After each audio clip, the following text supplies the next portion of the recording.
Hey Duckos! Today I'm going to show you how to make an adorable duct tape watermelon costume, perfect for Halloween. Later, I might get around to showing you how to adapt the concept as a craft apron or even a baby bib.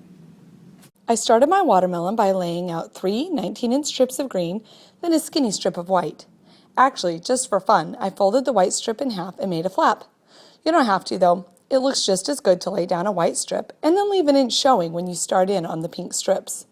The total height for this costume is about 24 inches, which will fit a medium-sized toddler. I'll be sure to post more information about sizing on the blog.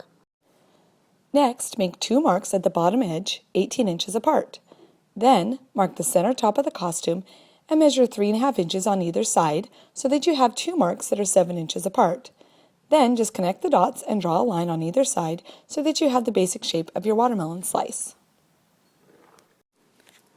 To make my seed template, I took a piece of fabric I had left over from the pizza costume and sketched out about a 4.5-inch seed. Then I positioned the template where I wanted my seeds to go and traced around them. Cut them out and backed with black. After backing the costume with pink, it's time to shape the costume. To make the neck hole, I grabbed a headband I had laying around and positioned it in the center of the 7-inch straight edge at the top. Trace around it and then measure 1.5 inches from either side of the neck hole to make straps. Make the straps 4 inches long and sort of taper them into your existing angle. Cut out the front and then, somewhat obviously, repeat the whole process for the back so that you have 2 pieces of watermelon. Once both the front and back pieces have been made, it's time to put in the side pieces. The side pieces for this costume are 4 inches wide by 12 inches long, but you could make them narrower if you liked. I just happened to have enough leftover fabric from cutting out my watermelon wedges that I didn't have to lay out any more tape.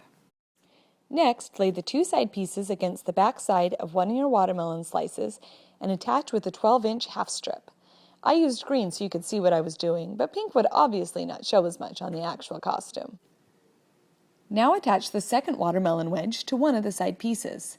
Then, lay a half strip of tape on the other side piece, taping it lightly to the cutting mat. To finish putting the costume together, line up the sticky edge of the tape carefully with the front piece and tape together. Then, cover all your exposed seams with pink half strips of tape. Now all that's left is to cover the bottom of the side pieces with green and white to make it look like a watermelon instead of a funky pink strip on the side. Add your scraps to your duckle ball, and you are done! Thanks for watching, Duckos, and remember, for more fantabulous duct tape projects, visit us on the blog at www.artducko.com.